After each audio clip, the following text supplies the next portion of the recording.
दर्शकों, आज खटाना बुलेटिन के अंदर हम बात करने जा रहे हैं शिक्षा के ऊपर कि किस तरह से गुर्जर समाज जो कि भारत की 12 राज्यों में है और इसकी जो दिशा है एजुकेशन को लेके, शिक्षा को लेकर के, उसके ऊपर बात करेंगे, रोजगार के ऊपर बात करेंगे। हमारे पास बहुत ही खास पैनल यहाँ पे मौजूद है जिसमें जो लोग शिक्षा के साथ जुड़े हुए हैं वो मौजूद हैं और एक बड़ा पैनल आपको ये बताएगा कि क्यों हमारा समाज जो है वो पीछे है तालीम में और किस तरह से एजुकेशन में, शिक्षा में आगे जाया जा सकता है। क्या किस तरह के कदम उठाए जाएँ कि हमारे लोग जो हैं वो शिक्षा में, रोज़गार में और लोगों के साथ मुकाबले में आगे बढ़ें।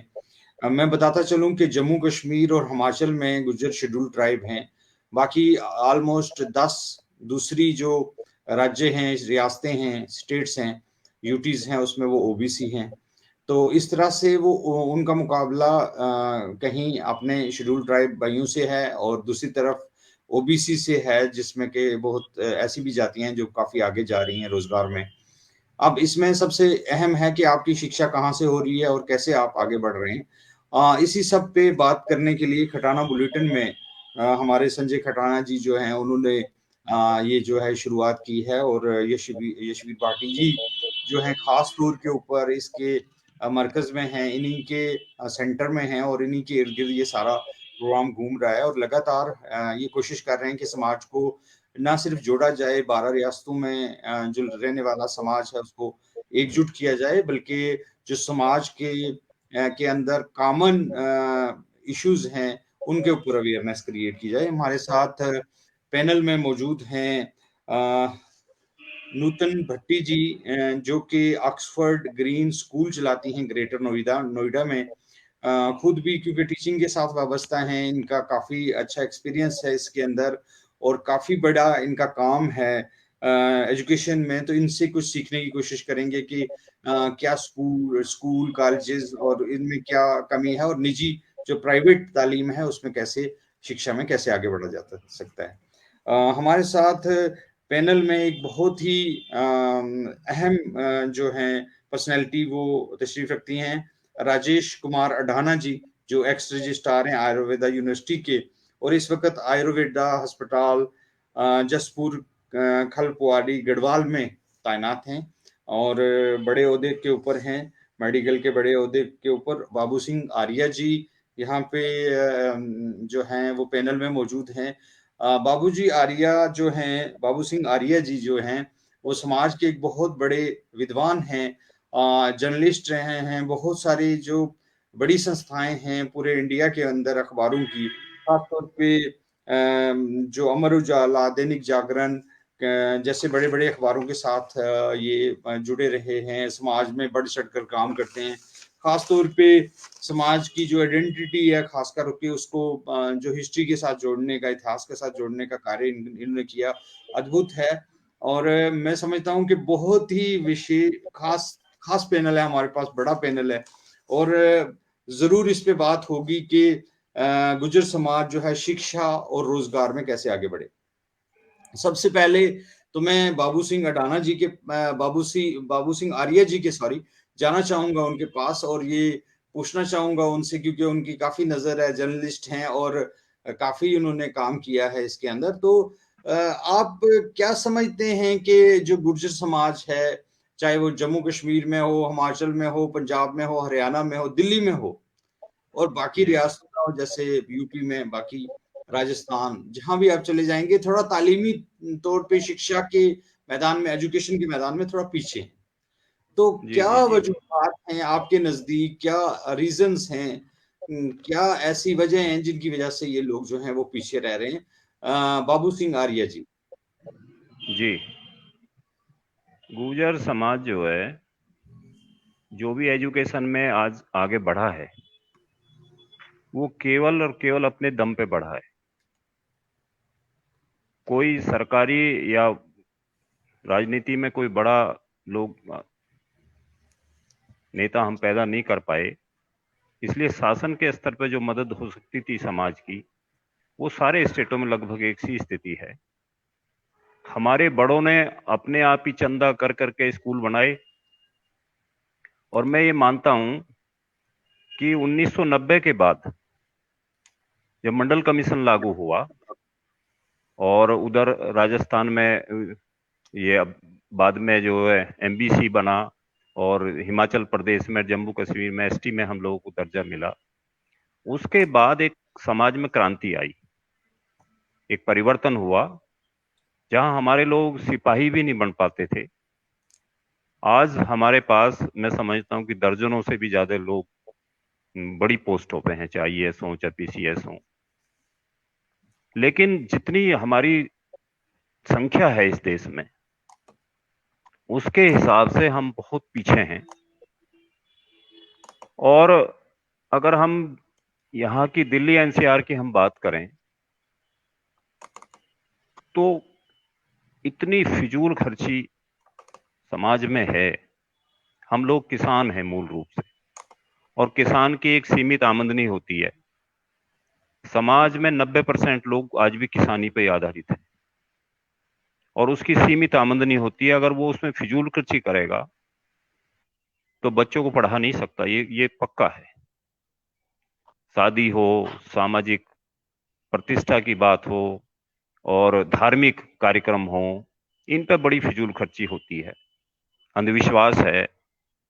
उसकी वजह से जो फंड बच्चों के लिए खर्च होना चाहिए पढ़ाई पर, वो दूसरी चीजों में चला जाता है। और बच्चा जो है, खासकर उन लोगों को मैं कह रहा हूं कि जो गांव में रहते हैं, किसान हैं, जिनके पास 10 बीघे जमीन है, 20 बीघे जमीन है, या 50 बीघे जमीन का भी किसान जो है, वो आज जो एजुकेशन का सिस्टम सरकार ने बनाया है, क्योंकि जो स्कूल हमने खुद बनाए थे, आज वो भी रेस से बाहर निकल गए हैं। सरकार एजुकेशन को प्राइवेट कर रही है, और बड़े बड़े जो धन्ना सेठ हैं, वो इस क्षेत्र में आ गए, और डिग्रियां बेची जा रही हैं। सबको पता है इस बात का। तो इसलिए हम लोगों को, देखो, मैं तो ये कहता हूं कि जो हमारा नौजवान है वो जुझारू है, मार्शल रेस है हम लोगों की। हम लोगों को केवल अपने जुनून से ही लड़ना होगा। खासकर मैं युवाओं को कहना चाहता हूं कि अगर जुनून होगा तो आपको मंजिल मिलेगी, आपको कोई रोक नहीं सकता। और एक दिक्कत और होती है नौजवान के साथ, कि 18 साल से लेकर 25 साल तक की जो उम्र होती है, इसी में जिंदगी का निर्माण होता है। कई हार्मोन्स लेवल पर चेंज होते हैं शरीर में, और इसी में जीवन बर्बाद होता है। जो लोग, जी, जी। जो बच्चे जो बच्चे संयम से या अपनी पारिवारिक जो मोरल वैल्यू हैं उनको लेकर चलते हैं जुनून के साथ, वो जीवन में कुछ ना कुछ मुकाम जरूर पा जाते हैं। लेकिन अगर भटकाव आ गया जीवन में इस उम्र में, तो फिर बच्चे का बचना मुश्किल हो जाता है, उसकी सफलता पे प्रश्न चिन्ह लग जाता है। इसलिए ये 18 से और 25 साल की जो उम्र है बच्चे की, इसके लिए जीवन में सबसे महत्वपूर्ण समय यही होता है। मैं कहना चाहता हूं, डॉक्टर अंबेडकर साहब ने भी कहा है कि शिक्षा वो शेरनी का दूध है, जो पढ़ेगा वो दहाड़ेगा। और हमारे कई महापुरुषों ने कहा है, राजेश पायलट साहब ने भी कहा है, चौधरी चरण सिंह जी ने कहा है। तो कहने का मतलब यह है कि हम लोग किसान पृष्ठभूमि से हम लोग आते हैं, और हमको हमारे लिए लड़ने के अलावा, संघर्ष के अलावा कोई रास्ता नहीं है। जी। कहीं और कोई रास्ता बना ही नहीं है। हम अपने अपने मोरल वैल्यू के साथ, अपने संकल्प के साथ, अपने जुनून के साथ अगर मैदान में डटेंगे तो कोई हमारा मुकाबला नहीं कर सकता। मैं समझता हूं कि हमारे लोग बड़ी बड़ी पोस्टों पे जो गए हैं, उन्होंने एक छाप छोड़ी है इस देश में, चाहे किसी भी क्षेत्र में, चाहे राजनीति के क्षेत्र में हमारे लोग गए, चाहे जुडिशरी के क्षेत्र में हमारे लोग गए। मैं तो पिछले दिनों मैं इलाहाबाद गया था, वहां हमारे एक जज हैं, मैं नाम नहीं लेना चाहता, लेकिन उन्होंने क्या वहां छाप छोड़ रखी है, दंग रह गया मैं इस बात को। तो इसलिए हमारे लोग, हमारे बच्चे, हमारे नौजवान अगर उसे सही दिशा मिल जाए तो विपरीत परिस्थितियों में संघर्ष करके भी वो आगे बढ़ सकता है। थैंक तो यू। हम वापस आएंगे आपकी तरफ। जी जी। मैं नूतन भाटी जी से कहूंगा कि वो बताएं कि उनके क्या तजुर्बात हैं, उनके क्या एक्सपीरियंसेस हैं एजुकेशन को लेकर के, कि क्यों हमारे लोग जो हैं वो बाकी कम्युनिटीज के मुकाबले में कम हैं एजुकेशन में। उसके क्या रीजंस हो सकते हैं आपके नजदीक, क्योंकि आप एक बड़ा स्कूल वहां पे चला रही हैं, एक बड़ा काम जो है आपने हाथ में लिया हुआ है। तो नूतन भाटी जी, आप अपनी जो राय है वो रखें। सर, सबसे पहले आप सभी को और गुर्जर समाज को मेरा नमस्कार। और बहुत अच्छा सर आपने जो क्वेश्चन रखा है कि शिक्षा में कम्युनिटी की क्या अभी स्थिति है, तो वो तो बाबूजी ने बहुत अच्छे से स्पष्ट किया है कि क्यों पीछे हैं। लेकिन इसमें जो एक मुख्य रोल मेरी नजर में है सर, वो कहीं ना कहीं फीमेल एजुकेशन भी है, वो नारी शिक्षा भी है। क्योंकि कंपेयर टू अदर्स हमारी जो कम्युनिटी है यहाँ पर, जो वुमेन एजुकेशन है सर, कहीं ना कहीं वो बहुत कम है। अगर हम ओवरऑल रेशियो देखें तो उसमें परिस्थितियां भी हैं। जैसे किसान परिवार की बात हुई, अगर एक किसान परिवार में दो बेटे और दो बेटी हैं, तो जितना मैंने अनुभव किया है जिंदगी में, वहां पर बेटों को शिक्षित करने की तरफ ज्यादा रुझान था। है नहीं सर, अब ये चीजें कम हो रही हैं। अब बिटियाएं भी शिक्षित की जा रही हैं। और अगर हम लोगों ने उनको एक प्लेटफॉर्म देने की कोशिश की है, तो बिटियाओं ने भी ये साबित किया है कि हम भी बेटों से कम नहीं हैं। अगर हमें अवसर दिए जाएं या हमें अपॉर्चुनिटी मिलती है, तो हम भी ये साबित कर सकते हैं कि हम भी समाज में बराबरी के हकदार हैं। और सर, ये मिलना चाहिए मेरे हिसाब से तो। क्योंकि अभी हम रिसेंटली, अगर मैं रिसेंटली की कैलकुलेशन लूं, तो चाहे वो कोई भी पोस्ट है, आईएएस, पीसीएस, इवन सिविल जजेस हो गए, या गवर्नमेंट जितनी भी हमारी पोस्ट है सर, सब पर बिटियाएं हमारी आगे आ रही हैं। तो कहीं ना कहीं जो हमारी कम्युनिटी विशेष में जो एजुकेशन है सर, उस पर और हमें बढ़ावा देने की जरूरत है, और बच्चियों को और प्रेरित करने की जरूरत है। और कहीं ना कहीं आप सभी एग्री करेंगे इस बात से कि अगर महिला शिक्षित है घर में, पुरुष शिक्षित है, ठीक है, बहुत अच्छी बात है, लेकिन अगर महिला शिक्षित है, माँ शिक्षित है, बेटी शिक्षित है, तो उस घर का माहौल आप देखिए, उस घर के संस्कार, वहां पर एनवायरमेंट, वहां का माहौल सर बिल्कुल अलग मिलता है। ये मेरा पर्सनली अनुभव है। और जिस क्षेत्र में मैं कार्यरत हूँ, वहां पर कम्युनिटी बाहुल्य है। स्पेशल हमारी अपनी कम्युनिटी का क्षेत्र है वो, तो वहां पर महिलाओं को पीटीएम तक में आने की अनुमति नहीं होती है, इन लॉज की तरफ से, या जो घर में मेल पर्सन है उनकी तरफ से। तो उसमें हम जो एज ए एजुकेशनिस्ट हमने सुधार किया। हमने पिछले एक दशक से ऐसी जो अभिभावक और शिक्षक जो हमारी मीटिंग होती है, उसमें हमने ऐसे कंपलसरी किया कि सिर्फ जो मदर्स हैं उन्हीं के लिए पीटीएम है। फादर आए, टीचर अटेंड करेगा, लेकिन मम्मियां जरूर आए। अगर फादर हैं तो बच्चे का पीटीएम पे एब्सेंट लगेगा, और मम्मी है तो ठीक है। क्योंकि पूरे दिन सर मम्मी के पास बच्चा होता है। पापा तो सुबह निकल जाते हैं, चाहे किसान है, चाहे रोजगार पे जाना है, पापा सुबह चले गए। बच्चा किस तरह की एक्टिविटी कर रहा है पूरे दिन, कितना टाइम पढ़ रहा है, कितना बाहर खेल रहा है, क्या खा रहा है, क्या कर रहा है, तो ये सारी चीजें मदर्स को ज्यादा। और इसमें ये अनुभव आया कि चाहे माँ कम पढ़ी लिखी है, लेकिन उनके विचार, उनका अनुभव जब वो आके साझा करती हैं, तो बच्चों की जो परफॉर्मेंस थी, चाहे सर वो एकेडमिक रही हो, चाहे उनकी सोशियो रही हो, कुछ भी सामाजिक रूप से भी और एकेडमिक शिक्षक रूप से भी सर, और ज्यादा इम्प्रूवमेंट बच्चों को हमें देखने मिला। तो मेरा अपना जो एक मत है, मैं यहाँ पर सिर्फ इस प्लेटफॉर्म के माध्यम से ये कहना चाहूंगी कि अगर महिलाओं को हमने, महिला समाज को शिक्षित कर लिया, या उनको एक अपॉर्चुनिटी दी आगे बढ़ने की, तो सर जरूर हम आगे बढ़ेंगे, क्योंकि अदर कंट्रीज का आप देख लीजिएगा जहां पर महिलाएं ज्यादा कार्यरत होती हैं पुरुषों की अपेक्षा। लेकिन हमारे समाज में हालांकि परिवर्तन बहुत है सर, क्योंकि 2 दशकों से मैं विद्यालय पर हूँ, पिछले 25 साल से मैं एजुकेशन के फील्ड में हूँ। तो अगर हम पुरानी बात करें और आज की बात करें तो बहुत अच्छे रिजल्ट है, बहुत अच्छे परिणाम है। तो स्थिति सुधार की तरफ है, बट कहीं ना कहीं हमें फिर भी एक प्लेटफॉर्म पे आकर के महिलाओं को आगे लाने की, शिक्षित करने की सर अभी जरूरत है हमें थोड़ा।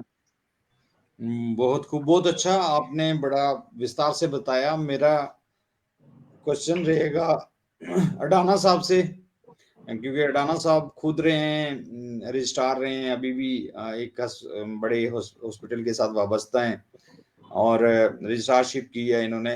तो आपसे पूछना चाहूंगा कि हमारे समाज के अंदर जो एक झिझक है एजुकेशन को लेकर के, जो एक पूरी तरह से एक शिक्षा को लेकर के शुरू से ही एक झिझक रही है या मतलब दूरी रही है, तो उस दूरी के बारे में आपकी क्या राय है? आपने खुद कैसे तजर्बे किए और आप अपने वक्त को और आज के वक्त को कैसे देखते हैं कि मतलब क्या कुछ कुछ कुछ चेंज हुआ है, कुछ तब्दीली आई है या नहीं? अडाना साहब।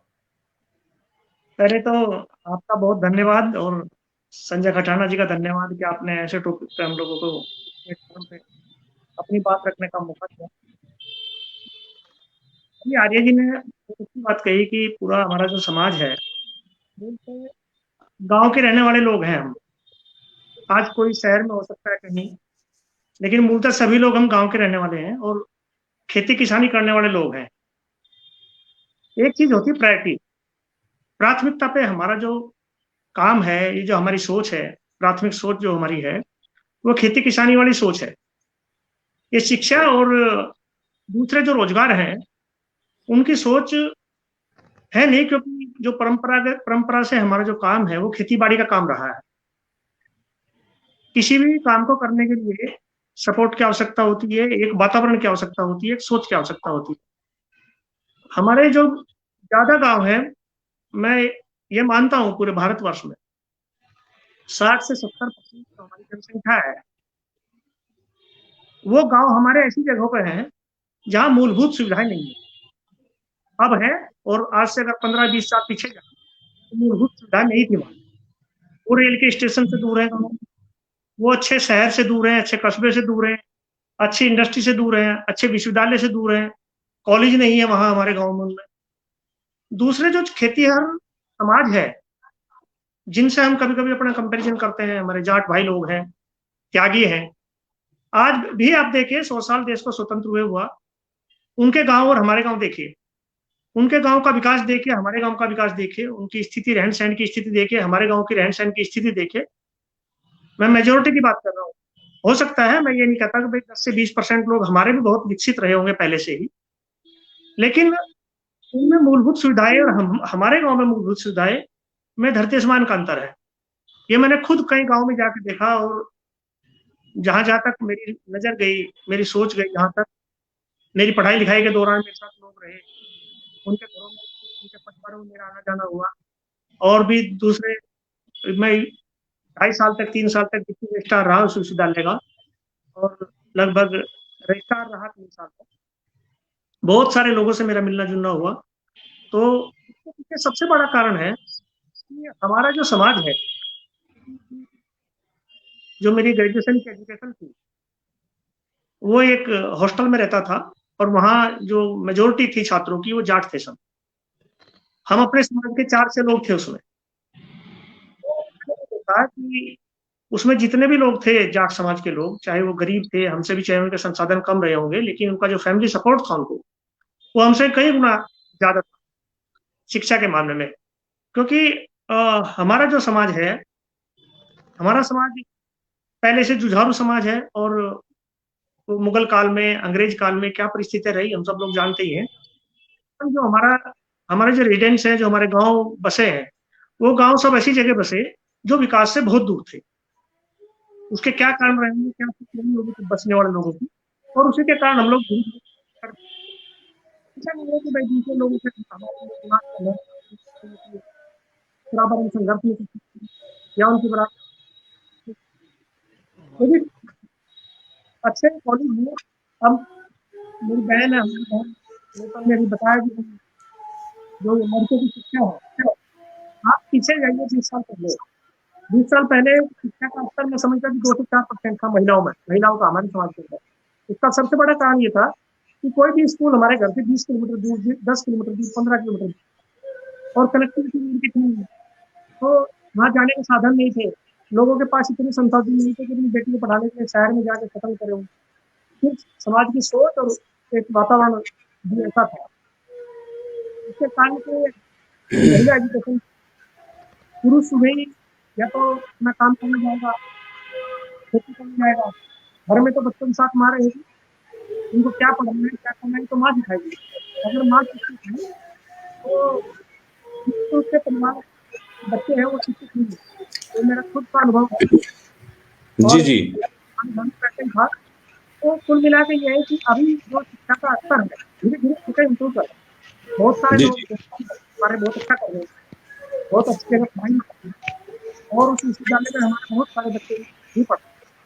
BMS, BHMS, यूनानी सभी शिक्षाएं तो बड़ा अच्छा काम हमारे बच्चे बराबरी सही करते हैं। आप धीरे धीरे करके इम्प्रूव करता है। तो जी रोजगार जी का किसी भी शिक्षा जी। के बाद आप जो रोजगार का थोड़ा थोड़ा आपकी आवाज कम आ रही है। मैं बाबू सिंह आर्या जी की तरफ चलता हूँ थोड़ा, फिर अब वापस आता हूँ आपकी तरफ। आर्या जी, आप बताएंगे कि क्या तरीका है आगे बढ़ने का एजुकेशन में, शिक्षा में? क्या ऐसा किया जाए कि हमारे लोग जो हैं वो भी बराबरी के तौर पे आगे बढ़ें और अपना जो रोजगार है, जो शिक्षा है उसको, क्योंकि शिक्षा और रोजगार जुड़ा हुआ है, तो थोड़ा शिक्षा के बारे में और रोजगार के बारे में आप बताएं कि क्या तरीका अपनाया जाए, क्या ऐसे इकदामात उठाए जाएं, क्या स्टेप्स लिए जाएं कि आप एजुकेशन में हमारा जो समाज है वो आगे बढ़ सके। बाबू सिंह आर्या जी। जी जी जी। अभी जो भाई साहब कह रहे थे वो बिल्कुल ठीक कह रहे थे कि हम भौगोलिक रूप से ऐसी जगह बसे हुए हैं कि जहां जो आजकल की जो सुविधाएं हैं वो बहुत दूर हैं। इसमें कोई दो राय नहीं है। ये तो अब वो पिछले काल में रहा है। बहुत सारी चीजें आप भी जानते हैं, सब लोग जानते हैं कि किन विपरीत परिस्थितियों में हम लोग लड़े विदेशी सत्ता के साथ। तो हमको जो नदियों और पहाड़ों में और जंगलों में, दूर दराज के इलाकों में जाके रहना पड़ा। लेकिन आज स्थिति जो है, मैं ये समझता हूं कि जो हमारी सामाजिक संस्थाएं हैं,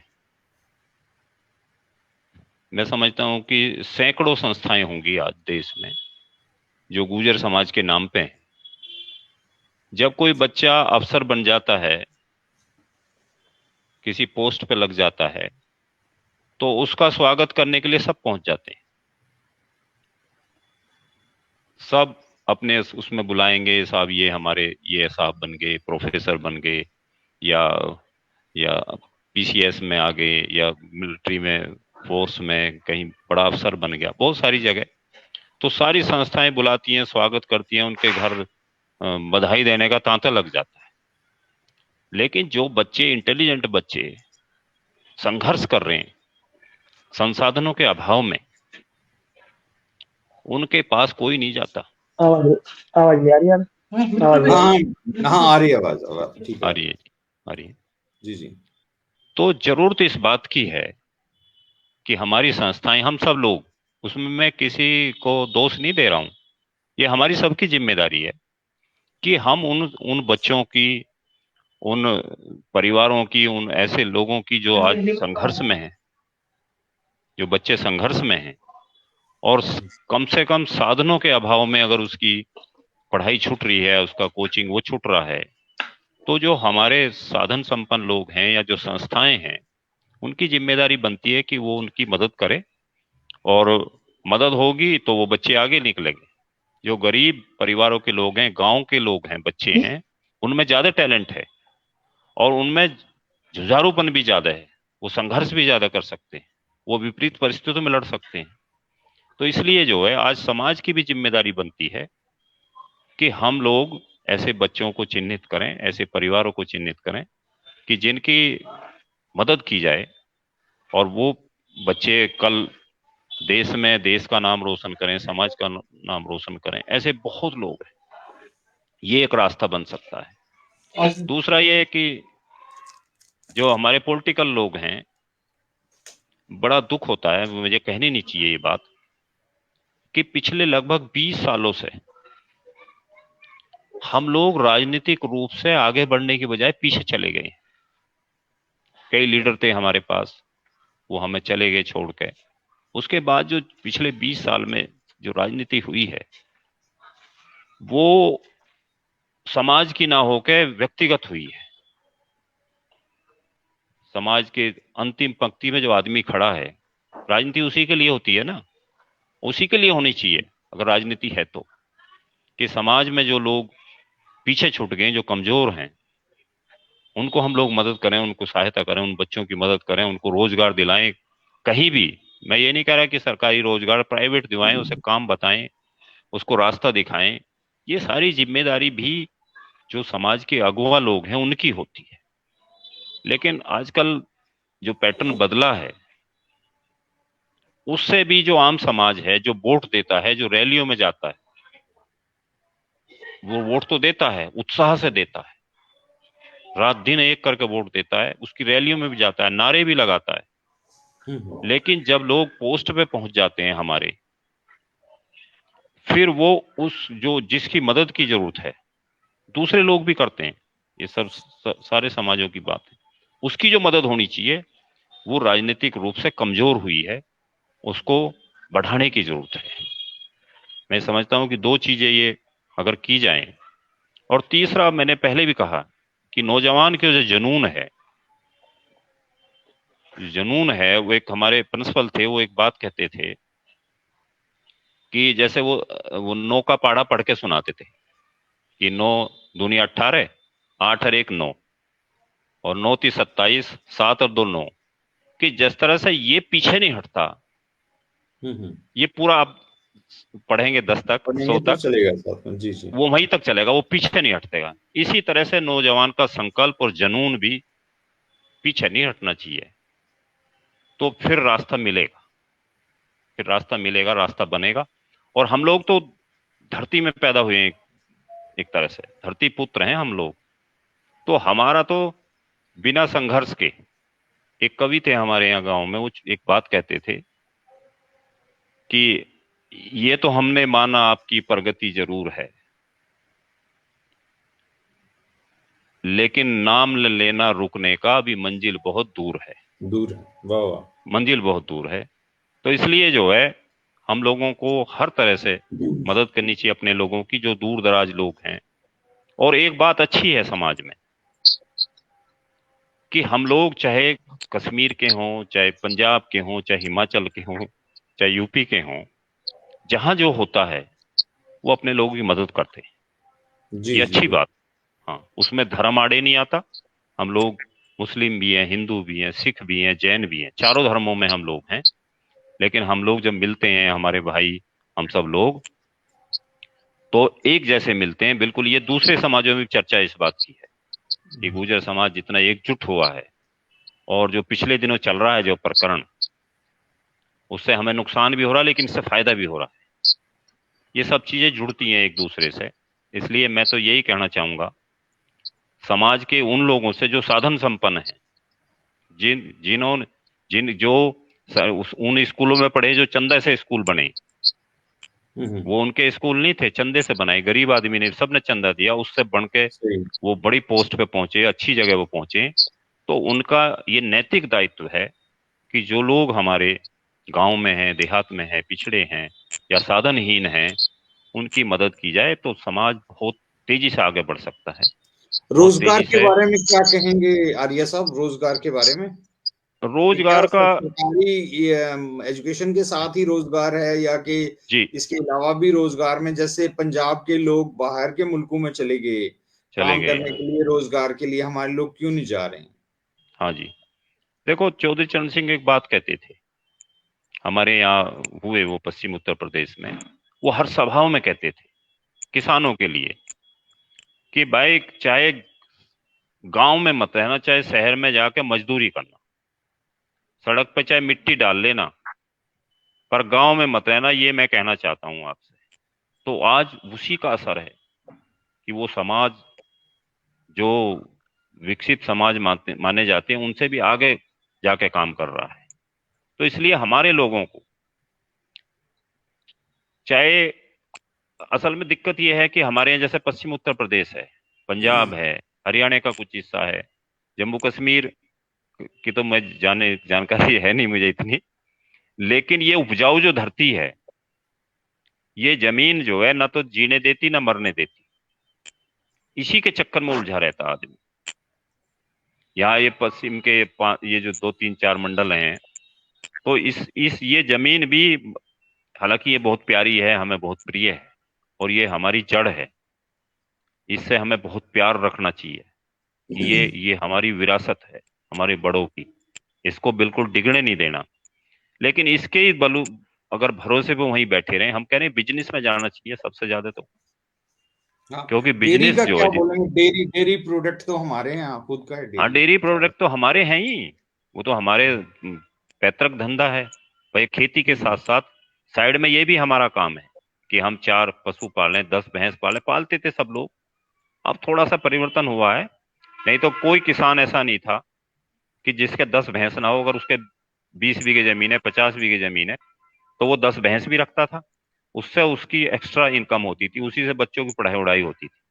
तो जी जो जी खेती से जुड़े हुए और काम है, बिजनेस है, जैसे दूध का बहुत बड़ा काम है हमारा। हमारा तो दूध, आप जम्मू कश्मीर को आप देख लो, और अपना उत्तरांचल में इधर देखो, और ये प्लेन के जो लोग हैं, जितने दूध के बड़े कारोबार हैं, वो हमारे ही लोग हैं। सुरेंद्र नागर साहब जो राज्यसभा के मेंबर हैं, वो देश के सबसे बड़े दूध के व्यापारी हैं। तो दूध तो हमारा पैतृक काम है, खेती के अलावा। लेकिन इसके अलावा भी आज नए नए युग हैं, टेक्नोलॉजी का युग है, हमको बिजनेस में जाना चाहिए, बच्चों को सिखाना चाहिए, बिजनेस की जी जी। एजुकेशन देनी चाहिए। छोटा भी काम कर लिया जाए, कोई जरूरी नहीं बड़े ही काम हो, छोटा भी वो किया नहीं ना जाए। करते नहीं है ना, करते नहीं है, हाँ, यहाँ भी वो नहीं नहीं करते। करते। और जो हाथ यहाँ भी की नहीं, दस्तकारी है, जो आजकल कंप्यूटर वो बनाने नहीं वाले करेंगे, लोग कभी हैं, नहीं करेंगे, वो जाएंगे हाँ, नहीं तो उधर। ये इस तरफ तो बच्चों को ले जाना पड़ेगा। आज इंजीनियर से ज्यादा वो लोग कमा रहे हैं जो मोबाइल बना पैसे रहे चला हैं, रहे हैं। जो जी टीवी जी बना रहे हैं, जो जी जी मोटरसाइकिल बना रहे हैं, उनके जी। सामने इंजीनियर कुछ नहीं है, कई हम्म, 1000 रुपए रोज कमाते हैं। इसलिए सही इस बात। तरफ तो जाना ही पड़ेगा, जी इसके अलावा कोई रास्ता नहीं है। हाथ की दस्तकारी, हाथ का रोजगार, और बिजनेस छोटा करो, दुकान करो, कुछ भी करो करो, करो करो। लेकिन कुछ ना कुछ करो। केवल नौकरी से काम नहीं चल सकता। और प्राइवेट नौकरियां हैं, वो तो सब आपको पता ही है, सरकारी सब निजीकरण की तरफ सरकार ले जा रही है, नौकरियां खत्म हो रही हैं तेजी से, आरक्षण खत्म कर रहे हैं ये लोग। तो इसलिए बिजनेस की तरफ, काम की तरफ तो लगना ही पड़ेगा। जी और मैं तो, शुक्रिया। आप, मैं जी जी वापस आता हूँ आपकी तरफ। मैं यहाँ जी से बता, क्योंकि मैं जम्मू कश्मीर का हूँ, आप कोई जम्मू कश्मीर का पक्ष नहीं है इधर। जी जी तो मैं बताना चाहूंगा, हमारे यहाँ लोग जो हैं वो पेस्टोरलिज्म के साथ हैं, मतलब भेड़ बकरी के साथ हैं, जो बहुत बड़ा एक सिलसिला है। उसके साथ साथ दूध की जो सप्लाई है पूरे जम्मू के अंदर, मतलब जी वो समझ लें कि जम्मू, कठुआ, उधमपुर, इन एरिया से आती हैं। डेयरी प्रोडक्ट्स हैं हमारे। एक कलाड़ी है, कलाड़ी को जियो टैगिंग मिली है, मतलब पूरे वर्ल्ड में वो एक ट्राइबल चीज, एक पनीर किस्म का, पनीर की रोटी समझ लो, और वो थोड़ी सी और तरह की है। कड़ान है। उसके बाद हमारा फॉरेस्ट के जो फूड्स हैं उनका, उनके ऊपर काम हो रहा है, और बहुत सारी चीजों के ऊपर है। और जो लोग अनस्किल्ड, ये करना नहीं चाहते, कोई मतलब कोई ऐसा काम कि जो मतलब तरखान का काम नहीं करना चाहेंगे, लोहार का नहीं करना चाहेंगे, मिस्त्री का नहीं करना चाहेंगे, अनस्किल्ड लेबर रहना ज्यादा, वो कहते हैं कि नहीं ये हमारा काम नहीं है। तो एक तरह की ईगो भी है। और बहुत सारे लोग हमारे यहाँ से अरब मुल्कों में चले गए हैं, वहां जाके मजदूरी करते हैं या कुछ और काम करते हैं। तो ज्यादातर माइग्रेशन जो है वो अरब मुल्कों की तरफ हुई है, और बड़ा कम जो है लंदन की तरफ या बरतानिया की तरफ या ब्रिटिश या और मुल्कों की तरफ हुई है। तो कुछ ना कुछ यहाँ पे हमारे यहाँ रुझान है कि भाई अगर कोई कुछ काम नहीं कर रहा है तो वो फॉरेन चला जाए, और वो फॉरेन में जाके मतलब जो अनपढ़ हैं वो फॉरेन की तरफ निकल जाते हैं। और ज्यादातर लोग जो हैं भेड़ बकरी के साथ हैं, अपने बड़े बड़े रेवड़ हैं जिनको लेकर, मतलब बकरवाल भी गुज्जर जी हैं, मतलब गुजरों का एक पेशा है बकरवाली, बकरियों को लेके जाना। तो गुजरों का अपना है, बहुत काफी है, और थोड़ा एग्रीकल्चर के साथ भी हैं, थोड़ा नौकरी भी है, ट्राइबल स्टेटस की वजह से थोड़ा बहुत नौकरी में भी आए हैं। तो बहुत सारे बहुत बड़ी है। रास्ते खुले हैं, तो मैंने सोचा चलो ये मैं ऐड करता चलूं। हमारे यहाँ भी इस तरह की दिक्कतें हैं कि भाई स्कूल का, लेकिन यहाँ सरकार ने पूरे हर डिस्ट्रिक्ट के अंदर गुज्जर हॉस्टल्स बनाए हैं, जहाँ गुज्जरों के बच्चे सरकारी इदारों में पढ़ते हैं। हर डिस्ट्रिक्ट के अंदर, हर तहसील के अंदर, हर जगह पे गुर्जर बकरवाल हॉस्टल बने हुए हैं। उसके बाद निजी संस्थाएं जैसे गुर्जर देश चैरिटेबल ट्रस्ट के अपने स्कूल्स हैं, हॉस्टल्स हैं, बहुत सारा एक सिलसिला है। उसके साथ साथ हमारी मतलब जैसे आर्मी के स्कूल्स हैं, तो वो बड़ा सबसे ज्यादा हमें मौका देते हैं, क्योंकि आर्मी जो हम बॉर्डर पे रहते हैं तो सबसे ज्यादा हमारे बच्चों को ले जाते हैं वो आर्मी स्कूल्स में। उनके जितने नवोदय विद्यालय जितने हैं उनके अंदर भी है, और उसके साथ अब जो है वो एकलव्य मॉडल स्कूल जो ट्राइबल के हैं उनके अंदर भी बच्चे पढ़ रहे हैं। तो मतलब एक तरह का है, उस तरफ को रोशनी की तरफ बढ़ रहे हैं। तो उतना तो नहीं है, लेकिन चलो मतलब थोड़ा बहुत जो पिछले के मुकाबले में अब ठीक है। तो मैं राजेश कुमार अडाना जी, आपसे पूछना चाहूंगा कि क्या वे आउट है आपके नजदीक, क्या रास्ता है निकलने का, क्या देखिए, किया जाए कि शिक्षा भी हो, शहरीकरण रोजगार भी मिले। जो परंपरागत हमारा व्यवसाय है उस पर आश्रित इस समय नहीं रहा जा सकता। शहरीकरण के कारण जमीनें भी कम हुई है, जनसंख्या बढ़ी, जमीनें कम, सबके पास जमीनें कम हुई है। तो उसको थोड़ा माइंडसेट अपना चेंज करना पड़ेगा समाज को। हमारे समाज में या तो बहुत बड़ी नौकरी पर आदमी आपको मिलेगा, अगर 20 साल 30 साल पुरानी बात बताऊं मैं, या फिर खेती करेगा। ये जो व्यवसाय है दूसरे, इन व्यवसाय की तरफ कोई हमारे यहाँ ज्यादा उनका रुझान नहीं था। लेकिन इस समय सरकार ने अगर पिछले 10-20 साल का डाटा उठा के देखें तो बहुत सारी ऐसी योजनाएं चलाई हैं जो खेती वाले लोग हैं वो भी अच्छा काम कर सकते हैं। एक स्टार्टअप है, स्टार्टअप में आप देखिए, मुझे पता नहीं कितने समाज के लोग उसमें जुड़े होंगे, लेकिन बहुत सारी उसमें जो जो व्यवसाय है, बहुत सारे दूसरे भी लोगों को वो व्यवसाय दे सकता है, और वो बिजनेस बड़ी तेजी से ग्रो करता है। बड़े अच्छे एंटरप्रेन्योर्स हैं जिनमें जाया जा सकता है। और खेती से डेयरी का तो है ही, आपने जैसे अभी आर्य जी ने बताया, आपने बताया कि भाई ये डेयरी के जो प्रोडक्ट्स हैं वो तो हमारे ही हैं, उनको लेके बहुत अच्छा काम किया जा सकता है स्टार्टअप के, एंटरप्रेन्योर के माध्यम से। और जो एमएसएमई में और दूसरी सरकार की योजनाएं हैं, प्रधानमंत्री मुद्रा योजना, बहुत सारे लोन जो है सब्सिडाइज करके सरकार दे रही है उस तरह के बिजनेस को बढ़ाने के लिए। खेती आधारित बहुत सारे ऐसे बिजनेस हैं जिन्हें आदमी कर सकता है, लेकिन उसके लिए भी स्किल की आवश्यकता है। जब से सोशल मीडिया का ये समय आया है तब से एकदम बिल्कुल बहुत बड़ा परिवर्तन आया है, और उसको समय के साथ बदलने की आवश्यकता है। शिक्षा बहुत जरूरी है, लेकिन मेरा अपना ये अनुभव रहा कि बहुत बड़ी शिक्षा जो है वो एकदम परिवर्तन नहीं कर सकती समाज का। जैसे हमारे यहाँ तो एमडी पीएचडी होती है, और मेरी एजुकेशन, ग्रेजुएशन की जो एजुकेशन थी, वहाँ एक प्रोफेसर साहब थे डॉक्टर कलम सिंह, मेरा उनसे बहुत लंबे समय तक संपर्क रहा। उन्हें मैंने कई बार लोगों को कहते सुना कि भाई बहुत बड़ा इंजीनियर जो काम कर सकता है वो एक अच्छा अपने परिवार के लिए वो एक अच्छा आईटीआई वाला भी कर सकता है। तो ये आवश्यकता नहीं है कि सब बहुत बड़े इंजीनियर बने, आईटीआई वाला भी एक अच्छा काम कर सकता है। और मैं भी मेडिकल की उस समय तैयारी किया करता था, और मेरे साथ जो लोग थे सभी तैयारी करते थे, जो लोग हम उनसे मिलते जुलते रहते थे, वो ये कहते थे कि भाई जरूरी नहीं है कि आप बहुत बड़े किसी मेडिकल कॉलेज में जाएं और वो करें और उसके बाद बहुत लंबा समय अपना उसमें गुजारें। बेहतर यह है कि आपको जो अच्छी जगह मिलती है कहीं भी, और आपके स्किल के हिसाब से आप वहाँ एक बार सेट हो जाइए, और उसके बाद तब आगे बढ़ना उस पर। तो वो बात मुझे उनकी बहुत अच्छी लगी। जिन लोगों ने, बहुत सारे लोग उनके जिन्होंने रास्ता दिखाया, आज बहुत सफल लोग हैं वो। तो ये भी है कि छोटे जो धंधे हैं, जिनको कुटीर धंधे बोलते हैं, उद्योग धंधे बोलते हैं, जरूरी नहीं है कि कोई बहुत बड़ी इंडस्ट्री कोई हर आदमी लगा पाए, लेकिन जो छोटे छोटे व्यवसाय हैं उनसे भी बहुत अच्छा इस समय कमा सकता है आदमी।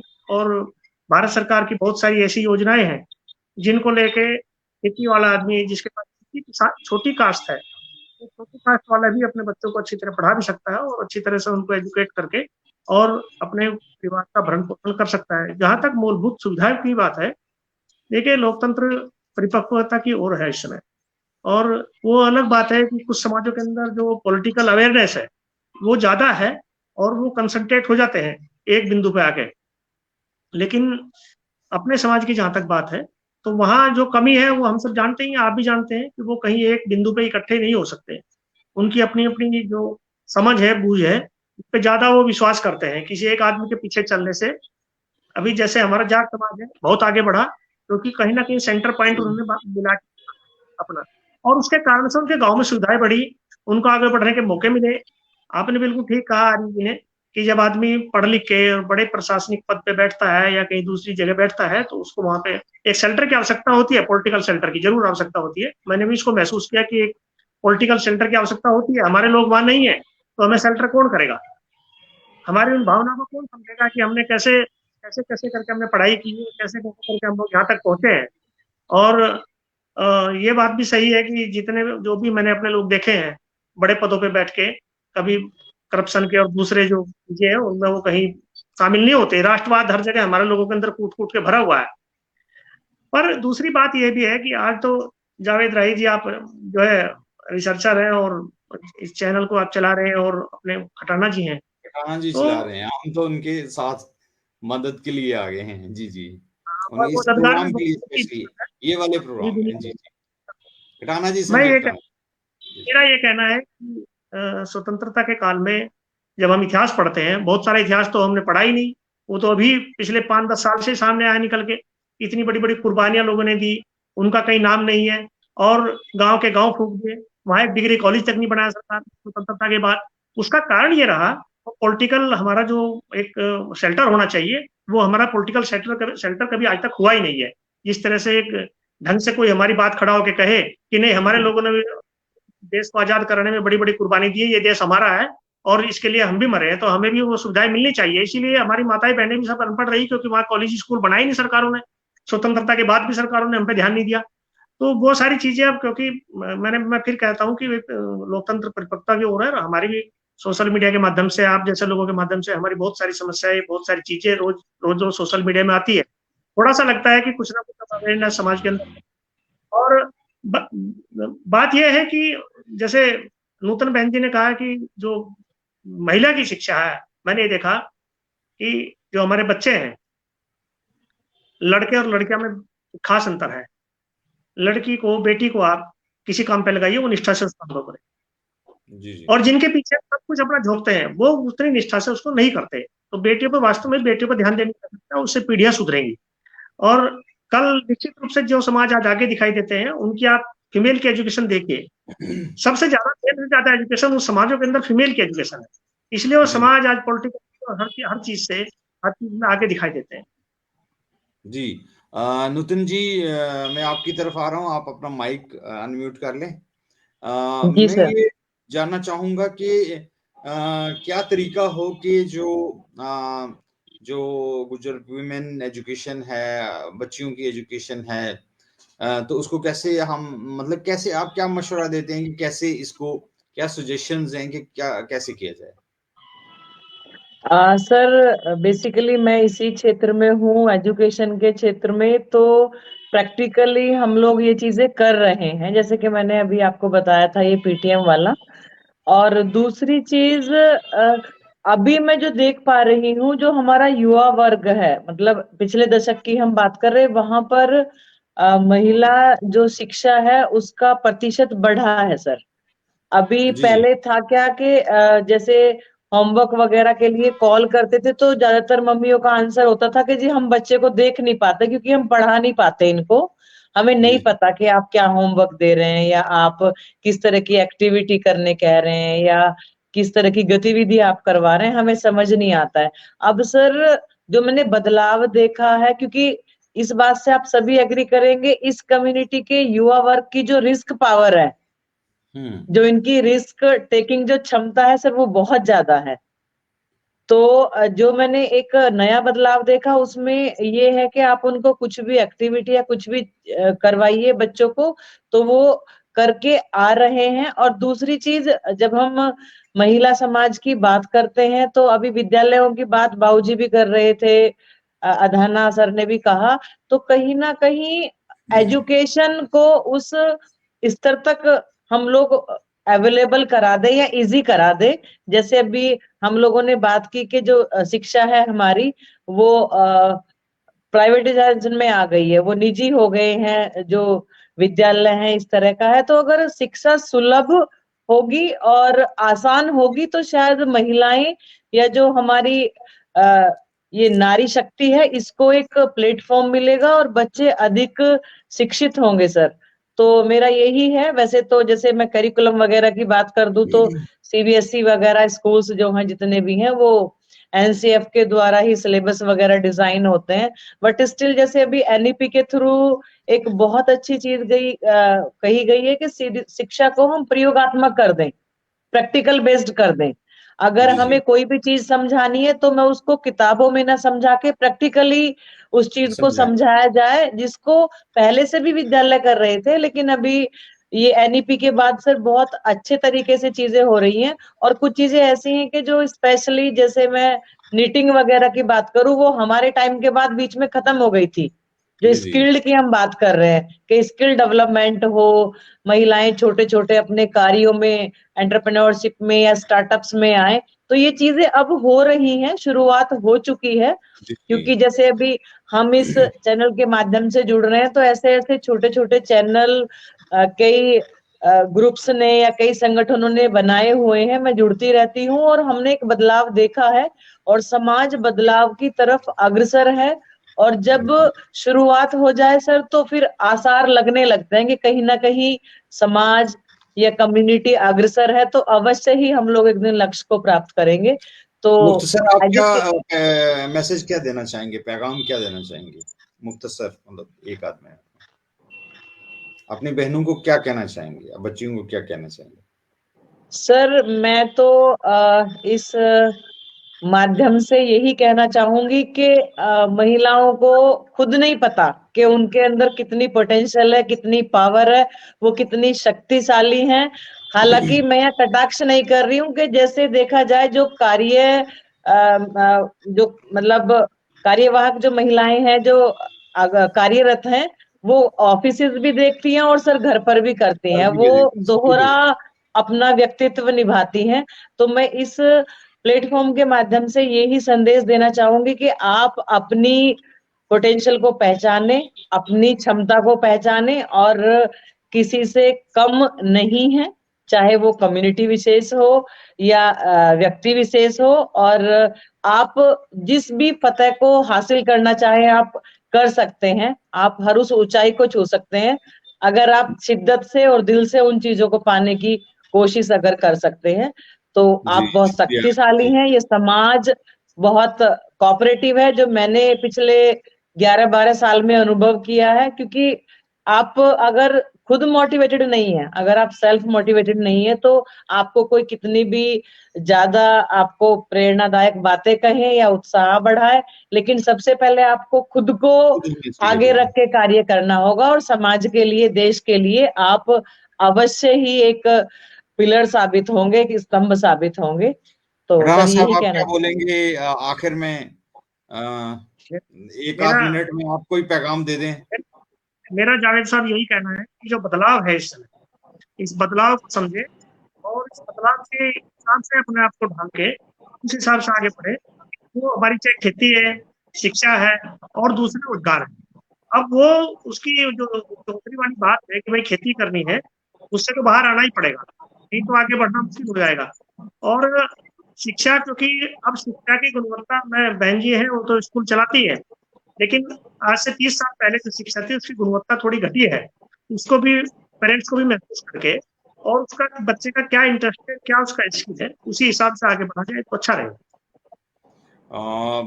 मैं समझता हूँ कि आर्या साहब हमारे साथ थे अभी और बिछड़ गए, क्योंकि ये अब सिस्टम ऐसा है कि इसमें कभी भी कुछ भी चेंज होता रहता। तो मैं सबसे पहले तो बाबू सिंह आर्या जी आ गए हमारे साथ, वापस आ गए जी। तो मैं जी आर्या साहब, आप अगर मुझे सुन पा रहे हैं तो आखिर में आप क्या कहना चाहेंगे, अपना क्या मैसेज क्या रहेगा आपका? आपका मैसेज क्या रहेगा हमारे जो लोग शिक्षा के साथ हैं, या किस तरह से शिक्षित किया जा सकता है, रोजगार दी जा सकती है, इसमें क्या मैसेज है आपका मुख्तसर? आर्य साहब, आप तक मेरी आवाज पहुंच रही है? आर्य साहब, आप तक मेरी आवाज पहुंच रही है? कुछ थोड़ी प्रॉब्लम थी, अब ठीक है। जी जी, क्या आपका क्या पहुंच रही है, पैगाम पहुंच रही रहेगा, है। क्या मैसेज है आपका आर्य साहब, क्या मैसेज है जी। आपका, क्या देखो, मैसेज है? मैसेज यही है, जो हमारी अंदरूनी समस्याएं हैं जी जी, हमें वे निपटानी पड़ेंगी, बहुत अच्छा, बहुत गांव अच्छा। के स्तर पर, क्षेत्र के स्तर पर। क्योंकि जब अपनी निजी समस्याएं हमारी निमट जाएंगी ना, तो फिर हम सरकार से भी लड़ लेंगे। सही है, सरकार से कम्युनिटी में यूनिटी हो, इकट्ठे हों। बस एक पॉइंट पे इकट्ठा होना शुरू हो, और जो हमारे साधन संपन्न लोग हैं वो अपने भाइयों की मदद करें, और खासकर जो रिटायर लोग हैं, जो अफसर रहे, कहीं काम किया उन्होंने, वो बहुत काम कर सकते हैं।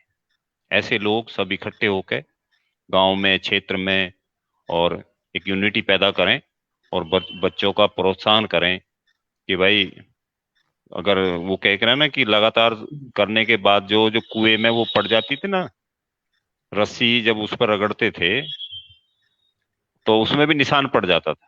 निशान पड़ जाते हाँ जी, तो जी। इसलिए लगातार संघर्ष आदमी करेगा तो जो ऊपर वाला है वो भी सोचता है कि इसकी मेहनत का फल देना ही पड़ेगा। तो बहुत अच्छा इसलिए जी, जो बहुत। है, जो हमारी अपनी निजी समस्याएं हैं समाज की, उन चीजों से हमें बाहर निकलना होगा, और नैतिकता के साथ, मोरल वैल्यू के साथ हम लोग आगे बढ़ेंगे तो समाज में हमारा सम्मान भी होगा, और हम देश में इस कौम का नाम भी बड़ा कर सकते हैं। बाबू सिंह आर्य जी, आपका बहुत बहुत शुक्रिया, धन्यवाद, थैंक्स धन्यवाद कि सर, आप यहाँ धन्यवाद। हमारे साथ मौजूद रहे। इतने बड़े विद्वान हैं आप, आपसे बहुत अच्छा हाँ जी। सुनने को मिला। आपने बताया कि यूनिटी होनी चाहिए गुर्जर समाज के अंदर, वो कहीं भी हो।